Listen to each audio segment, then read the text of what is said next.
downside to all the lovely snow we're getting. Yeah, it's great that we're getting snow because it's all moisture. But once the silage has got snow on it, the cows won't eat it. They kind of pick through it the best they can. And I tried shoveling out as much of the snow from it as I could.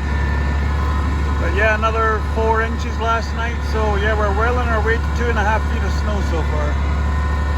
So, as you can see, hey Sugi!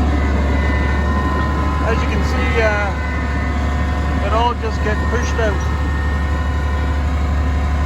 Yeah, and we have tried putting that stuff into the mixer wagon and blending it up with new silage. It doesn't work. That's right, Sugi. It doesn't work. So, to clean it out, give you guys some more silage. So yeah, everybody's bedded. It is pretty mild out right now, but there's chances of 3 of the next 4 days of snow. So I'm not going to do too much in the way of bedding. We just get enough for them to lay down in, and that's fine. Yeah. Or pushing. Let's get on. Well, it's finally here.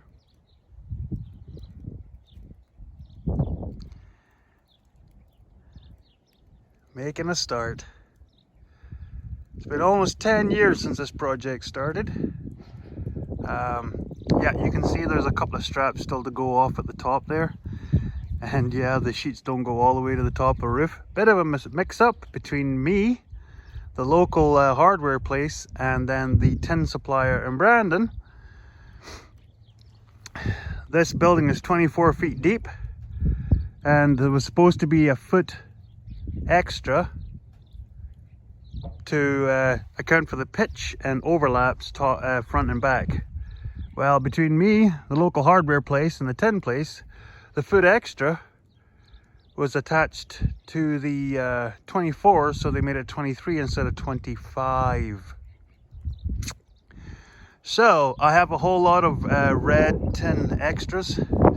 So yeah, the black roof's gonna have a little red peak all the way along the front. But right now I want to get the black on, and then I'll put the strap down where the join's going to be, and then get the front finished off with the red. Another point, but at least if the black's on, this can function as a shelter at that point. So, yay! Get after. And yes, the reason I'm not putting the first one on is because I have to cut this tin off and then put this tin on and make a bell over the front, because as you can see, the wall's not quite straight. So I'll be using the tin on this sheet to make an overlip. But let's get the roof on. Tell you, it's a lot safer putting tin on than it is balancing on strapping. Yeah, the far corner there is still to finish, but I figured once I'm tinning up to there, I can start using the tin to work from, and it's a lot safer because I've been pushing my luck. Yes, I have. Okay. It is 0 degrees, there's a tiny breeze, and yes, that rhymes, not my intention, but good to go. Got a couple of good days still left of this warm blast, so let's get on. Okay, not a bad start. I think we'll call that fully a quarter of the way done. Yeah. Oh, I'm betting you the girls down there will be starting to feel the benefits of this already. It'll work. Tell you, once the sun's on this, I bet you she'll heat up pretty quick. There won't be much in the way of snow or ice will hang around up here if we ever see the sun again. Yeah, time to go and do silage.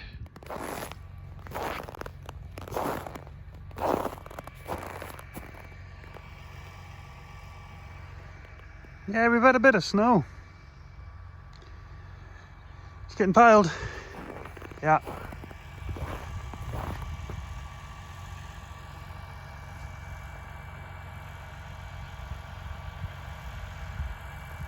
Yeah. I think we're pretty good for moisture for the coming season.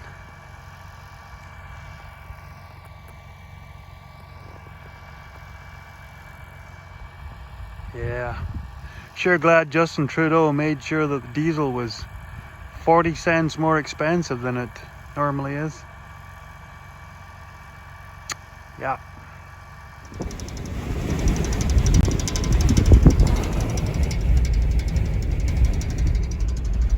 Is there anybody coming?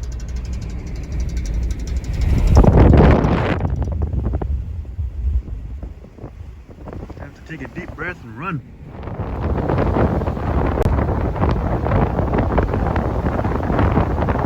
Seemed like a good idea at the time.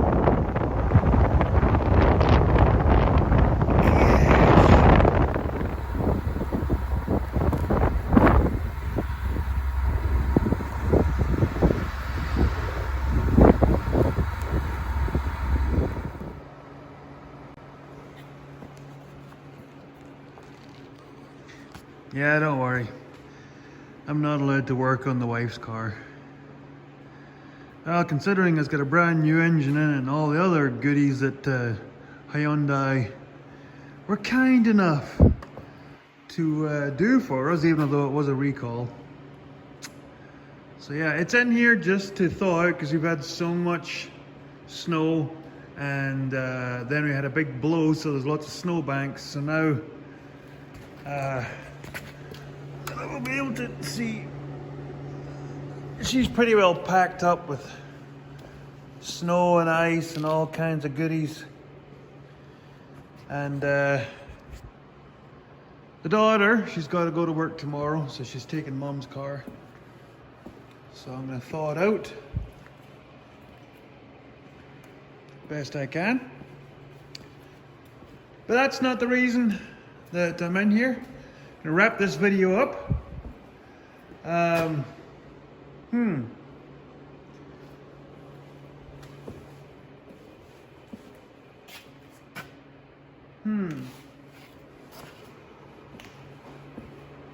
Nice big space in the workshop over here, where the Ford used to be. Ah, that's not an F-250. That's a F-8730. So yeah, the next patient is in the house. So I don't know if y'all remember, this is Big Blue, my boy. I am very partial to the Fords, especially the Super Qs. My plan is to have a lot more of these, maybe not so much the 30 power shift. Dual powers are good. Power shifts, they're great till they're not. And then now I'm finding out that the parts are getting hard to get. Which leads me to the problem with this tractor. If we flash back to start of poop spreading last year, loaded up the poop spreader, the big guy headed down the road, went to turn into the field, downshifted, and shifted out of gear, and that was it. Sitting there running, but couldn't move. So, we've got something in the transmission. Now, I talked to a few people, and they were saying how with these tractors, because it's power shift, there's two pumps in the transmission with clutches and all accoutrement. So basically what you have to do is you have to lift the cab off, then you have to split the engine and roll it forward, and then you have to take the gearbox off the back casing and slide it off to get to all the parts. They said it's a 22 to 24 hour job in a shop.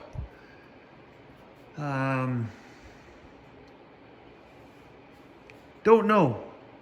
I've been trying to get a hold of the local Ford New Holland to send one of their techs down to give it some diagnostics. Because there was also something else going on with this tractor. It was overcharging.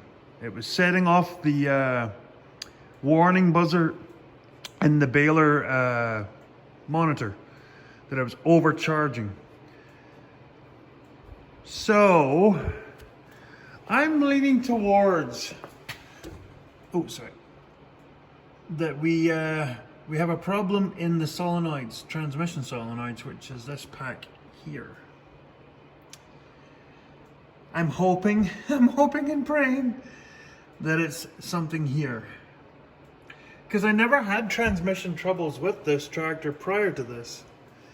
And it's not a tractor that does a lot of hard pulling, like it doesn't have the duals on anymore. I've deleted the duals. And it hasn't done a lot of pulling in its life, really. It just pulled a shuttle cart, baled, poop spreading. Nothing like plowing or chisel plowing or whatever.